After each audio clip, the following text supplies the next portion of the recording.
In Wager Tool, there are 5 market views available to place bets. One of the best known is the grid view. If you open a horse racing market, for example, you can see the advantages of this view because many selections of the same market are visible on the screen. Have a look at the layout of the market's view. Up here, you have access to all the other market views available. First, there is the grid, which is currently open. The second is the ladder. The third is the multi-bet, and there are also the graphics and the all markets views. In the center, there are details of the market and the elapsed time of the race.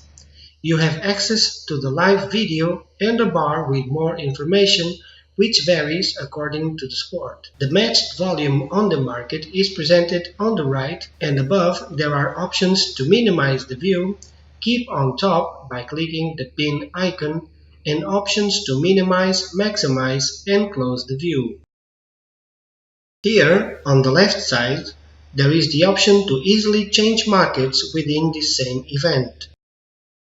In the header, you have the betting area, in which there are 2 side menus available, one with unmatched bets and another with market options, apart from the central zone of the grid itself.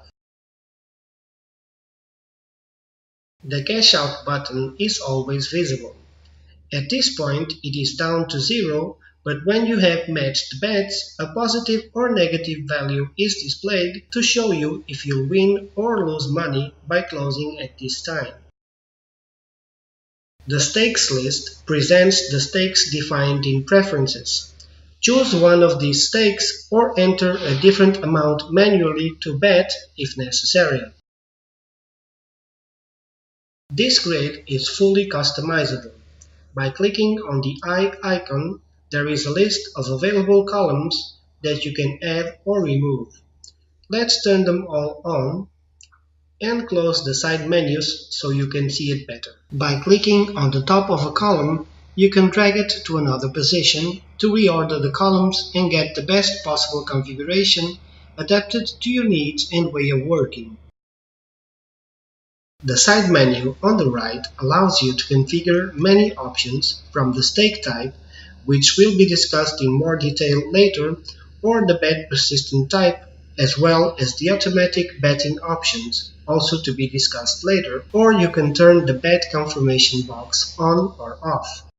A very useful function available on the grid is to activate the right button to place opposing bets. This allows you to easily apply a trading technique called market making. Using the right mouse button, you can place a lay bet by clicking on a blue cell, which is usually used for back bets, and the lay bet is now on hold to be matched. Returning to the menu, there are also scheduled bets, which will be discussed later because they are part of the betting automatisms. Below you have a chart which corresponds to the market selection in which you rest the mouse pointer. The graph automatically updates when you move the mouse pointer to a different selection. Finally, information about Betfair market rules is presented at the bottom.